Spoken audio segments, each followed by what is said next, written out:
نحمده ونستعينه ونستغفره ونعوذ بالله من شرور أنفسنا من يهده الله فلا مضل له ومن يضلل فلا هادي له وأشهد أن لا إله إلا الله وأشهد أن محمدا عبده ورسوله أما بعد فإن خير الحديث كتاب الله وخير الهدي هدي محمد صلى الله تعالى عليه وعلى آله وصحبه وسلم وشر الأمور محدثاتها وكل محدثة بدعة وكل بدعة ضلالة وكل ضلالة في النار. أعوذ بالله من الشيطان الرجيم. ليس البر أن تولوا وجوهكم قبل المشرق والمغرب ولكن البر من آمن بالله واليوم الآخر والملائكة والكتاب والنبيين وآتى المال على حبه ذوي القربى واليتامى والمساكين وابن السبيل والسائلين وفي الرقاب وأقام الصلاة وآتى الزكاة والموفون بعهدهم إذا عاهدوا والصابرين في البأساء والضراء وحين البأس أولئك الذين صدقوا وأولئك هم المتقون. حمد و ثنا مالک کائنات کے لیے، بے شمار درود و سلام امام الانبیاء فخر کائنات محمد الرسول اللہ صلی اللہ علیہ وسلم پر. حمد و صلوات کے بعد اللہ رب کائنات نے متقین کی متعدد مقامات پہ صفات بیان کی ہیں اور کامیاب بھی متقین کو ہی قرار دیتے ہیں. جن کا لقب متقین ہے یا متقون ہے، کامیاب وہی ہیں. ان کی صفات کسی جگہ بالاختصار بیان ہوئی ہیں، کئی مقامات پہ کچھ تفصیل ہے. ان آیات مبارکہ میں بھی اللہ رب کریم نے متقین کی صفات بیان کی ہیں.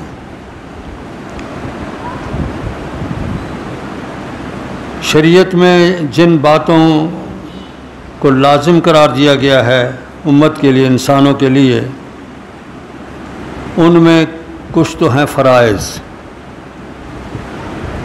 جنہیں انسان لازماً کرے، یہ پابند ہیں اس بات کے. کچھ ان فرائض کو محفوظ کرنے کے لیے اسی عبادت کے انداز کے نوافل، جنہیں تطوعات بھی کہتے ہیں، وہ بھی مقرر کیے گئے ہیں. نماز ایک اہم فریضہ ہے اور یہ ہر عاقل بالغ پر، مرد ہو چاہے عورت، فرض ہے. کوئی یہ نہیں کہہ سکتا کہ میں نماز نہیں پڑھتا. ہر انسان پر لازم ہے. لازم تو کفار پہ بھی ہے کہ ایمان لائیں، ایمان کے بعد پھر نماز پڑھیں، اللہ کی عبادت کریں. وہ بھی اللہ کی مخلوق ہیں، اللہ نے ان کو پیدا کیا ہے. تو نماز ایک اہم ترین فریضہ ہے. اس اہم فریضہ کی ادائیگی کے اوقات مقرر ہیں. ان اوقات میں انسانوں پہ لازم ہے کہ وہ ان حدود اور طریقے کا لحاظ کر کے نماز کی ادائیگی کریں جو رسول اکرم صلی اللہ علیہ وسلم نے متعین کر دی ہیں. فرائض نمازوں کے بعد پھر کچھ نوافل ہیں، سنتیں جنہیں کہتے ہیں ہم. تطوعات بھی کہا گیا ہے، نوافل بھی کہتے ہیں، سنتیں بھی کہتے ہیں. اسی طرح روزہ ایک عبادت ہے. اس عبادت میں کچھ تو ہیں جو لازم ہیں، مثلا رمضان المبارک کے روزے لازم ہیں، اور کچھ نوافل ہیں۔ اسی طرح زکوٰۃ اموال کے حوالے سے، اموال تجارت میں، نقد سونا چاندی اور نقد روپے میں، اور جانوروں میں، زمینی آمدنی میں، یہ زکوٰۃ فرض ہے، اور کچھ حصہ آمدنی کا نکالنا لازم ہے، اپنے پاس بندہ نہیں رکھ سکتا۔ لیکن اس کے ساتھ ساتھ اس زکوٰۃ کی جو فرضیت ہے، اس کو محفوظ کرنے کے لیے اور انسانوں میں مزید اعلیٰ صفتیں پیدا کرنے کے لیے نفلی خیراتوں کا بھی حکم دیا گیا ہے۔ اسی طرح روزے ہیں، روزے فرائض ہیں، رمضان المبارک کے روزے فرض ہیں، اور کچھ سال کے اندر روزے نوافل کی حیثیت میں حکم دیا گیا ہے کہ ادا کریں۔ اس کے لیے ایک جامع لفظ قرآن مقدس نے ارشاد فرما دیا ہے، لَقَدْ كَانَ لَكُمْ فِي رَسُولِ اللَّهِ أُسْوَةٌ حَسَنَةٌ، کہ اللہ کے رسول صلی اللہ علیہ وسلم تمہارے لیے بہترین نمونہ ہیں۔ وہ فرض نماز بھی ادا کرتے ہیں اور ساتھ نوافل کی ادائیگی بھی کرتے ہیں، سنتوں کی ادائیگی بھی فرماتے ہیں، فرض روزے بھی رکھتے ہیں اور نوافل روزے بھی رکھتے ہیں، فرض زکوٰۃ بھی ادا کرتے آپ اور آپ کے متعلقین، اور نوافل خیراتیں بھی بے شمار کرتے تھے۔ انہوں تینوں چیزوں کے حوالے سے میں نے کچھ معروضات عرض کرنی ہیں۔ اس کی فوری ضرورت یوں پیش آئی ہے کہ بہت سے نوجوان سنتیں چھوڑ رہے ہیں، نوافل نہیں پڑھتے، جو سنن رواتب ہیں وہ تک نہیں پڑھتے، فرض نماز پڑھی، سلام پھیرا اور بھاگ گئے، سمجھا کہ ہم نے اللہ کے حکم کی ادائیگی کر لی ہے۔ یہ دھوکے میں ہے، شیطان نے ان کو دھوکے میں رکھا ہوا ہے۔ رسول اکرم صلی اللہ علیہ وسلم نے ایک موقع پہ ارشاد فرمایا کہ سب سے پہلے جو حساب ہوگا نماز کا ہوگا، سب سے پہلے۔ اگر نماز میں کوئی کمی ہے، نماز جو مطلوب تھی اس سے اس انداز کی نماز نہیں پڑھ سکا کوئی، قیام میں، رکوع میں، سجود میں، قومہ میں، قعدہ میں، اور اس تمام اسنا میں ادعیہ مبارکہ کے حوالے سے اور کامل توجہ، اس حیثیت میں کہ ہم اللہ کو دیکھ رہے ہیں یا وہ ہمیں دیکھ رہا ہے، ان دو کیفیتوں میں سے ایک کیفیت میں نماز پڑھنا لازم ہے۔ لیکن اس میں کمی آ گئی، یہ کمی کس طرح پوری کی جائے گی؟ اللہ تو فرمائیں گے کہ مجھے تو جو میں نے حکم دیا تھا 5 نمازیں صحیح پڑھ کے دکھاؤ، میں وہ 50 تمہاری لکھ دوں گا۔ یا خمسن و یا خمسون، معراج کے موقع پہ اللہ نے ارشاد فرما دیا تھا کہ 5 پڑھو گے لکھی 50 جائیں گی، لیکن ان 5 میں بھی کمیاں کتنی آ گئی ہیں۔ تو رسول اکرم صلی اللہ علیہ وسلم فرماتے ہیں، اللہ فرمائیں گے اپنے ملائکہ حساب لینے والوں کو کہ اس کے تطوعات، نوافل اور سنتیں دیکھو، ان کے ذریعے کیا یہ فرائض مکمل ہو رہے ہیں؟ اگر ان کے ذریعے مکمل ہو گئے تو سرخروئی ہو گئی، نجات مل گئی۔ اگر سنتیں ہیں ہی نہیں نماز میں، زندگی میں نوافل ہیں ہی نہیں،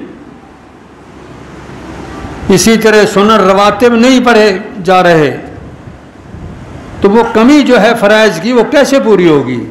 یہ تو پکڑے جائیں گے۔ اس لیے معاملہ انتہائی سنگین ہے اور اہم ترین ہے۔ سنتیں نہیں چھوڑنی چاہیے۔ جو نوجوان بے سمجھی سے سنتیں چھوڑ کے بھاگ جاتے ہیں وہ اپنا نقصان کر رہے ہیں۔ 5-4 منٹ 10 منٹ کی عبادت میں کوئی فرق نہیں پڑتا۔ دیکھیے رسول اکرم صلی اللہ علیہ وسلم نے کتنی ترغیب فرمائی۔ ایک تو آپ نے التزام کیا، کوئی موقع ایسا نہیں ثابت کہ آپ نے فرض ظہر کے ساتھ سنتیں نہ پڑھیں، یہ ثابت نہیں ہے۔ ایک موقع پہ کچھ قبائل آ گئے، آپ نے فرض نماز پڑھی، ان قبائل کے ساتھ گفتگو میں مشغول ہوئے، عصر کا وقت ہو گیا، سنتیں نہ پڑھ سکے۔ تو سیدہ عائشہ رضی اللہ تعالیٰ عنہ کے گھر تشریف لائے اور آ کر وہ سنتیں قضا کی آپ نے۔ اتنا اہتمام کیا رسول اکرم صلی اللہ علیہ وسلم نے جس بات کا، ہم اسے لاپرواہی میں چھوڑ دیں، یہ کتنی حرمان نصیبی ہے ہماری، ہم اپنے آپ کو کتنا محروم رکھ رہے ہیں۔ آئیے ذرا اس کے ساتھ ساتھ رسول اکرم صلی اللہ علیہ وسلم نے ترغیب بھی فرمائی ہے۔ قال رسول اللہ صلی اللہ علیہ وسلم من صلی فی یوم ولیلۃ 12 رکعۃ بنی لہ بیت فی الجنہ، رواہ الترمذی۔ سرور کائنات رسول اکرم صلی اللہ علیہ وسلم فرماتے ہیں کہ جو دن اور رات میں 12 رکعتیں رواتب پڑھتا ہے، 4 ظہر سے پہلے 4 بعد میں، اور مغرب کے بعد 2، عشاء کے بعد 2، صبح سے پہلے 2، یہ 12 بن گئی۔ ایک روایت میں 10 کا ذکر بھی آتا ہے، ظہر سے پہلے 2 رکعت، اس طریقے 10 بن جاتی ہیں۔ تو رسول اکرم صلی اللہ علیہ وسلم فرماتے ہیں جس نے التزام کیا دن اور رات میں 12 رکعت پڑھنے کا فرائض نمازوں کے ساتھ، بنی لہ بیت فی الجنہ، جنت میں اس کا ایک گھر تیار کر دیا جاتا ہے۔ یہ ترغیب فرمائی ہے رسول اکرم صلی اللہ علیہ وسلم نے۔ جمعہ کے حوالے سے آپ کا ارشاد، آپ خود صحابہ کرام فرماتے ہیں کہ جمعہ کے بعد گھر تشریف لے جاتے اور 2 رکعت پڑھتے۔ صحابی سیدنا عبداللہ ابن عمر، سیدنا عمر فاروق کے بیٹے، وہ جمعہ کے بعد 6 رکعتیں پڑھتے تھے، 2 رکعت پھر 2 رکعت پھر 2 رکعت۔ اور رسول اکرم صلی اللہ علیہ وسلم کا امت کو حکم ہے، صحیح مسلم کی روایت صحیح ترین پیش کر رہا ہوں، من کان منکم مصلیا بعد الجمعہ فلیصلی 4، تم میں جو جمعہ کے بعد نماز پڑھنا چاہے فلیصلی 4، وہ 4 رکعت پڑھے۔ جو جمعہ کے بعد پڑھتا ہے سنن، وہ 4 رکعت پڑھے۔ 4 رکعت کا حکم ہے قولی رسول اکرم صلی اللہ علیہ وسلم کا، آپ کا فعل 2 رکعت کا ہے۔ اس لیے اگر 2 رکعت پہ کوئی عمل کر لیتا ہے تو قابل تنقید نہیں، لیکن آپ کے حکم کی تعمیل یہ ہے کہ 4 رکعت پڑھی جائیں۔ ہم ان سنتوں کو اہمیت نہیں دیتے، جائے کہ مزید نوافل بھی پڑھنے چاہیے۔ قرآن مقدس نے ارشاد فرمایا ایک مقام پہ، ان ربک یعلم انک تقوم ادنی من ثلثی اللیل ونصفہ وثلثہ وطائفۃ من الذین معک، اللہ کو معلوم ہے کہ رات کے اوقات میں آپ رات کے 2 حصے عبادت کرتے ہو، مجھے معلوم ہے۔ کبھی آپ نصف رات تک، پوری آدھی رات تک عبادت کرتے ہو، اور کبھی ثلث، تیسرا حصہ۔ لیکن اللہ جانتا ہے، اور والذین معک، وہ لوگ جو آپ کے ساتھی ہیں وہ بھی ایسا ہی کرتے ہیں۔ یعنی صحابہ کرام کا معمول بھی یہی تھا۔ تراہم رکعا سجدا یبتغون فضلا من اللہ ورضوانا، قرآن مقدس میں ہے کہ محمد الرسول اللہ محمد کریم صلی اللہ علیہ وسلم دل میں پڑھ لیا کرو صلی اللہ علیہ وسلم. اللہ کے رسول ہیں والذین معہ، اور وہ پاک باز جو آپ کی معیت میں ہیں. اشداء علی الکفار، کافروں کے خلاف تو بڑے سخت ہیں، لیکن رحماء بینہم، آپس میں مہربان ہیں، آپس میں شفیق اور شفقت کرنے والے ہیں. تراہم رکعا سجدا یبتغون فضلا من اللہ ورضوانا، رات کے اوقات میں تم دیکھو گے کہ یہ لوگ اللہ کے سامنے کھڑے ہیں، کوئی رکوع میں ہے، کوئی سجدے میں ہے، اللہ کی رضا مانگ رہے ہیں اور اس کا فضل طلب کر رہے ہیں. اللہ نے ان کو رضا بھی دے دی اور اپنا فضل بھی عنایت کر دیا. رضی اللہ عن المؤمنین اذ یبایعونک تحت الشجرہ رضی اللہ عنہم ورضوا عنہ. قرآن مقدس میں سرٹیفکیٹ ان کو مل گیا اللہ کی رضوان کا، کیونکہ وہ متلاشی تھے، طلبگار تھے. آج ہم بھی اگر رات کی تاریکیوں میں اٹھ کے اللہ سے مانگیں گے اس کا فضل اور اس کی رضا، تو ہمیں بھی وہ انشاءاللہ ضرور عطا فرمائیں گے. اللہ رب کریم فرماتے ہیں آپ کے ساتھی ٹھیک ہے، آپ کے ساتھ 2 حصے رات کے، آدھی رات تک اور تیسرا حصہ رات تک عبادت کرتے ہیں، لیکن اللہ جانتا ہے کہ ہمیشہ اس پہ التزام نہیں کر سکیں گے. انسان اپنی ضرورتیں بھی ہوتی ہیں، میں ان کے لیے معاف کرتا ہوں. اقرؤوا ما تیسر منہ، جو آسانی سے پڑھ سکیں اتنا پڑھ لیں. رات کو اٹھ کے 4 رکعت پڑھ لیں، 6 رکعت پڑھ لیں، 8 رکعت پڑھ لیں، 10 رکعت پڑھ لیں، جائز ہے. جو آسانی سے پڑھ سکو اٹھ کے پڑھو. رسول اکرم صلی اللہ علیہ وسلم نے فرمایا کہ جب بندہ سوتا ہے شیطان اس کی گدی پہ 3 مہریں لگاتا ہے. ارقد انما علیک لیل طویل، اور سو جا لمبی رات ہے. ایک مہر، دوسری مہر بھی اسی طرح، تیسری بھی اسی طرح. اور بعض اوقات رات کو آپ کو جب جاگ آتی ہے اس وقت آپ کے ذہن میں یہ بات ہوتی ہے ابھی دیر ہے، یہ وہی مہر ہوتی ہے شیطان کی لگی ہوئی جو یہ تخیل لاتی ہے. رسول اکرم صلی اللہ علیہ وسلم فرماتے ہیں اگر رات کو بیدار ہوا انسان اور اللہ کا ذکر کیا، ذکر 3 طرح کے منقول ہیں. الحمدللہ الذی احیانی بعدما اماتنی والیہ النشور، اللہ تیرا شکر ہے موت کے بعد تو نے مجھے زندگی دے دی. ہم سب نے تیرے حضور پیش ہونا ہے.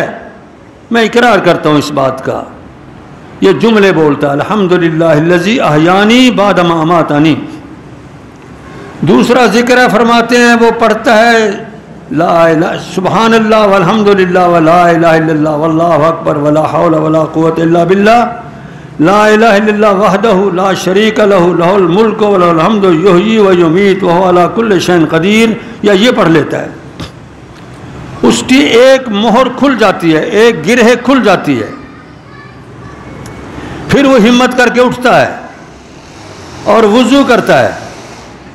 جب وضو کر لیا دوسری گرہ کھل گئی، دوسری شیطان نے جو مہر لگائی تھی علیک لیل طویل والی، لمبی رات ہے، وہ بھی گئی. اس کے بعد پھر اگر نماز پڑھ لیتا ہے تو تیسری مہر بھی اس کی، تیسری گرہ بھی اس کی نکل گئی. اب یہ نشیط ہے، صاف ستھرا ہے، اور صبح کی نماز پوری دل جمی کے ساتھ پڑھے گا، پوری پیار اور محبت کے ساتھ پڑھے گا. آئیے اسی حوالے سے ایک اور حدیث کا مطالعہ کرتے ہیں.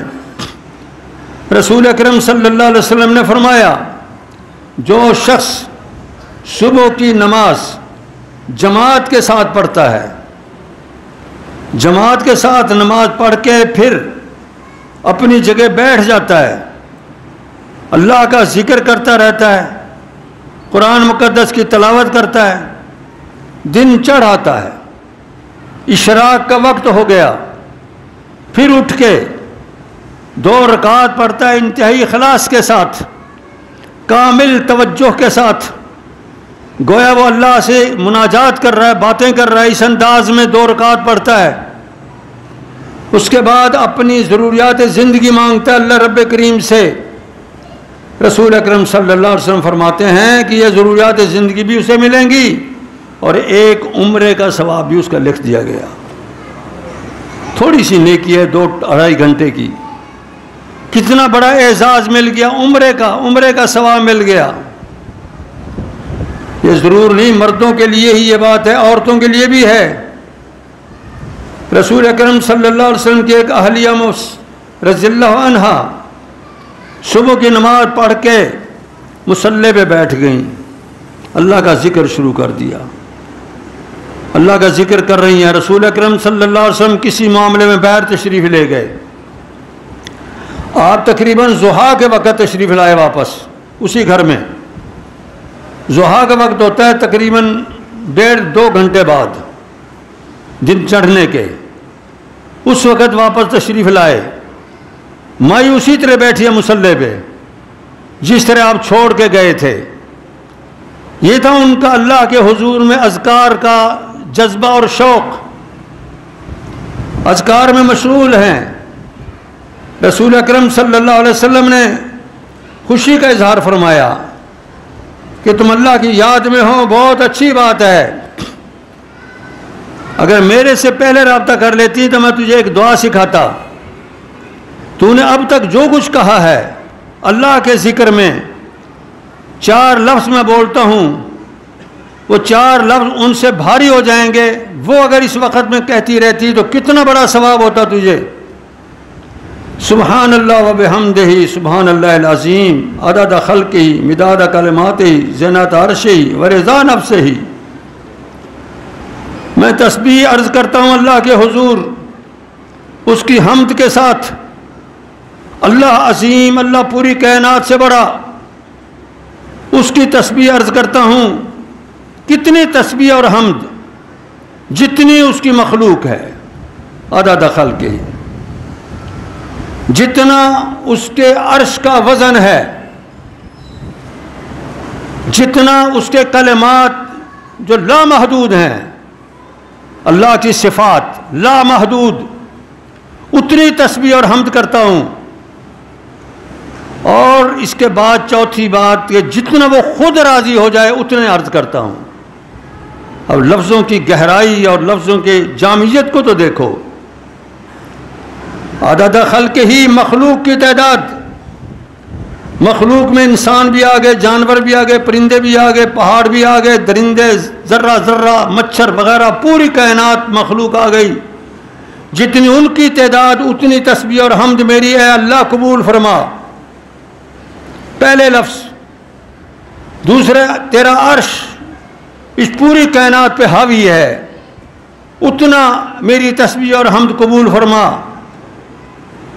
تیسرا جتنی آپ کی صفات لامحدود ہیں میری تسبیح اور حمد لامحدود قبول فرما.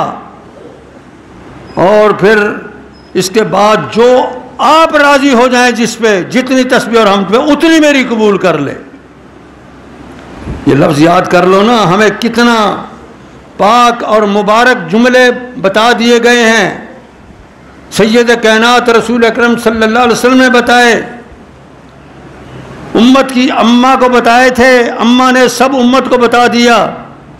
آج ہم تک کو تو حدیث میں یہ روایت موجود ہے. سبحان اللہ و بحمدہ سبحان اللہ العظیم عدد خلقہ مداد کلماتہ زینت عرشہ و رضا نفسہ. محترم ساتھیو, وقت تھوڑا ہے. میں نے عرض کی کہ روزے بھی رسول اکرم صلی اللہ علیہ وسلم فرائض کے ساتھ نفل رکھتے تھے. نوافل روزوں میں آپ نے فرمایا ایک شخص رمضان المبارک کے روزے رکھتا ہے, یہ 30 روزے ہو گئے, 29 رکھے تو 30 ہیں, 30 ہیں تو 30 ہیں. جس سال 29 ہیں وہ بھی 30 لکھے جاتے ہیں. اور 6 روزے شوال کے رکھ لے, ایک روزہ 10 کے برابر, یہ کل بن گئے 360, اور سال کے بھی 360 دن. جو ان روزوں کی پابندی کر لیتا ہے وہ یوں سمجھے میں پورے سال روزے رکھ رہا ہوں. گویا پوری زندگی روزہ رکھ رہا ہے. ہر سال رمضان المبارک میں روزہ رکھ لیا، 6 شوال کے رکھ لیے، تو گویا اس نے پورا سال کا روزہ رکھا. اسی طرح رسول اکرم صلی اللہ علیہ وسلم کا ایک اور فرمان کہ جو شخص رمضان المبارک کے روزے رکھے اور ہر مہینے میں 3 روزے رکھے، وہ بھی یوں سمجھ لے کہ ہر سال کے روزے رکھ رہا ہوں، کیونکہ مہینے میں 3 روزے جو رکھے گا، مہینے کے 30 دن ہوتے ہیں، ایک روزہ 10 کے برابر ہو گیا، 30 کے برابر ہو گئے 3 روزے. اگر شوال کے نہیں رکھ سکا، رمضان مبارک کے روزے اور 3 روزے ہر مہینے کے رکھ لے، وہ یوں سمجھے میں پورا سال اللہ کے روزے رکھ رہا ہوں. اور روزے والا دروازہ اس کو پکارے گا کہ بھائی تیرے سال، پورے سال کے، پوری زندگی کے روزے محفوظ ہیں، میری طرف سے آ جا بہشت میں. میرے پاس روزے داروں کے لیے انعامات وافر ہیں جو دوسرے دروازوں میں تجھے نہیں ملیں گے. یہ پکاریں لگیں گی قیامت کے دن روزے داروں کے لیے.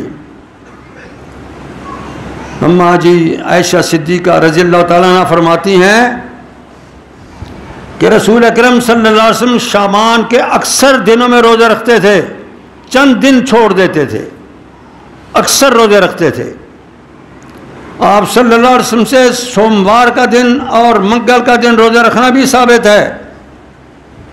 لیالی 20 یعنی 3 راتیں سفید، 13، 14 اور 15 کی راتیں، ان میں بھی روزے رکھنے آپ سے ثابت ہیں. اور آپ نے فرمایا کہ جو یوم عرفہ کا روزہ رکھے، 1 سال پہلے کے اور 1 سال بعد کے، اس کے صغیر چھوٹے گناہ معاف ہو گئے. جو عاشورہ کا روزہ رکھے 10 محرم کا، اور ایک روایت میں آپ نے فرمایا اگلے سال میں 9 کا روزہ رکھوں گا، یہ 2 روزے رکھ لے تو آنے والے سال کے گناہ کوتاہیاں اس کی معاف ہو جائیں گی. اتنی اللہ رب کریم نے کرم نوازی ہم پہ فرمائی ہوئی ہیں، ہم نوافل کی کوئی اہمیت ہی نہیں سمجھتے، ان کو کوئی اہمیت ہی نہیں دیتے. کتنی حرمان نصیب اپنے آپ کو محروم کر رہے ہیں. یاد رکھیے قیامت کا دن یوم حسرہ ہے. کفار تو ارمان کریں گے ہی کہ کاش ہم ایمان لے آتے، منافق حسرت کریں گے کاش کہ ہم پکا ایمان لاتے، بے ایمان رہے. عام مومنین بھی ارمان کریں گے کہ ہم تو صرف فرائض پہ ہی اڑے رہے، اگر مزید نیکیاں کرتے، مزید نوافل ادا کرتے تو ہمارے درجے کتنے بلند ہوتے، کتنے عظیم مقام ہم اللہ کے حضور حاصل کر لیتے. اس لیے آج وقت ہے، وقت کو غنیمت سمجھیں، اس کی قدر کریں.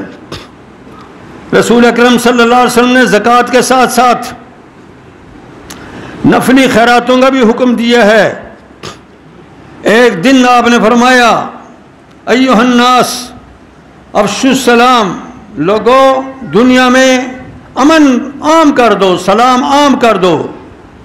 وَأَطْعِمُوا الطَّعَامَ، مخلوق میں کھانا کھلانا عام کرو. ہر وہ آدمی جس کو اللہ نے کچھ توفیق دی ہے، وسائل اچھے دے دیے ہیں، اس کی ذمہ داری صرف یہ نہیں کہ اپنے پیٹ کو بھرتا رہے، اپنے اہل یار کو کھلاتا رہے، نہیں، وہ ارد گرد والوں کو بھی دیکھے، معاشرے کے لوگوں کو بھی دیکھے. ان میں اگر کوئی مریض ہے ان کا علاج کرائے، ان میں اگر کوئی بھوکا ہے تو ان کو ان کی بھوک کے پوری کرائے، ان میں اگر کوئی پیاسا ہے تو پانی مہیا کرے، ان میں اگر کوئی لباس والا نہیں تو لباس مہیا کرے. یہ نفل نہیں، لازم ہے. یہ شاید آپ اس کو نفل سمجھیں، اس لیے کہ رسول اکرم صلی اللہ علیہ وسلم نے فرمایا جو آدمی پیٹ بھر کے سو جاتا ہے لیکن اس کا ہمسایہ بھوکا ہے، قیامت کے دن اس کو سزا ملے گی. اور جن کاموں کے ترک پر سزا ہوتی ہے وہ لازم ہوتے ہیں، فرض ہوتے ہیں. اس لیے یہ ارد گرد دیکھنا اور معاشرے کے لوگوں میں خوراکیں پہنچانا یہ فرض ہے، لازم ہے، صرف نفل نہیں ہے کہ آپ نفل کہہ کے جان چھڑا جائیں. قرآن مقدس نے جہاں بھی متقین کی صفت بیان کی ہے، جن کو کامیاب کہا ہے، اولئک ھم الفائزون کہا ہے، وَمِمَّا رَزَقْنَاهُمْ يُنْفِقُونَ والی صفت ضرور بیان کی ہے کہ جو ہم نے ان کو روزی دی ہے اس میں سے وہ خرچ کرتے ہیں۔ آئیے اس آیت مبارکہ کا ترجمہ کرتے ہیں، وقت تھوڑا ہے۔ لَيْسَ الْبِرَّ أَن تُوَلُّوا وُجُوهَكُمْ قِبَلَ الْمَشْرِقِ وَالْمَغْرِبِ، یہودیوں سے روح سخن ہے، کعبے کی تحویل ہو چکی ہے، بیت المقدس کو کعبہ چھوڑ دیا گیا، اب کعبۃ اللہ کی طرف کو قبلہ بنا لیا گیا۔ یہودیوں نے شور مچا دیا کہ یہ کیسا مذہب ہے، اس نے انبیاء کا قبلہ چھوڑ دیا ہے۔ اللہ فرماتے ہیں اب ساری نیکی صرف یہی ہو گئی کہ مشرق کو منہ کرو یا مغرب کو، تم نے اسی بات کو دین کی بنیاد بنا لیا۔ نہیں، ہم بتاتے ہیں تمہیں دین کیا ہے۔ لیکن البر من آمن باللہ والیوم الآخر، نیکی کے کام جن کی ترغیب اور رغبت انبیاء کرتے ہیں، سب سے پہلے اللہ کو ماننا، اس کائنات کے حاکم اعلیٰ کو تسلیم کرنا، والیوم الآخر پھر اگلے جہان کا یقین کہ آخرت کا ایک دن ہے، اس میں ہم نے حساب دینا ہے، والملائکۃ فرشتوں کو تسلیم کرنا کہ اللہ کی ایک مخلوق ہے، آسمانوں پہ بھرے پڑے ہیں، اس مخلوق کے ساتھ زمین پہ بھی اپنے اللہ جو کام ان کے ذمے لگاتا ہے اس کے لیے تشریف لاتے ہیں، ان کو ماننا۔ اللہ کتابیں بھیجتے ہیں انسانوں کی ہدایت کے لیے، انہیں تسلیم کرنا، اللہ کے انبیاء کو ماننا، یہ تو ہیں ایمان کے ساتھ تعلق۔ وہ متقی اور پرہیزگار ہوتے ہیں۔ تم نے ایک ہی مسئلہ قبلے والا چھیڑ رکھا ہے اور اسی پہ سارا کچھ مدار اسی کو بنا دیا ہے۔ آگے سنے وَآتَ الْمَالَ، صرف اتنا ہی نہیں کہ آپ نے اللہ کو مان لیا، آخرت کو مان لیا، فرشتوں کو مان لیا، کتاب اور نبیوں کو مان لیا، نہیں، عملی زندگی میں آئیں۔ آتَ الْمَالَ، مال دیتا ہے، عَلَىٰ حُبِّهِ، باوجود ہے کہ اس سے پیار ہے، تمہیں پیار ہے مال سے، محبت ہے مال سے، لیکن اس کے باوجود دیتا ہے قرابت داروں کو، یتیموں کو، مسکینوں کو، مسافروں کو، مانگنے والوں کو، اور انسانوں، غلام انسانوں کو چھڑانے میں، انسانیت کی آزادی کے لیے۔ اور اس کے بعد یہ آت المال علی حبہ، ایمان کے بعد پہلے بیان کیا اس آیت میں، آگے فرما واقام الصلاۃ، نماز کی اقامت کرتا ہے، وآت الزکاۃ، زکوٰۃ کی ادائیگی کرتا ہے، تو معلوم ہوتا ہے وہ ایتا پہلا جو تھا زکوٰۃ سے علاوہ تھا۔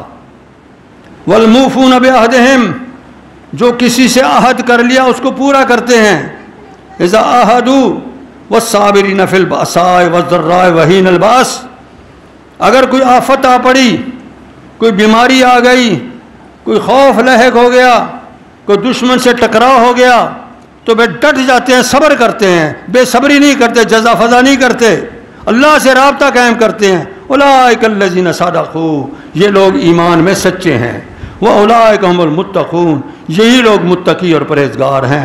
اللہ رب کریم ہمیں سیدھے راستے پہ چلنے کی توفیق دے۔ وآخر دعوایا ان الحمد للہ رب العالمین۔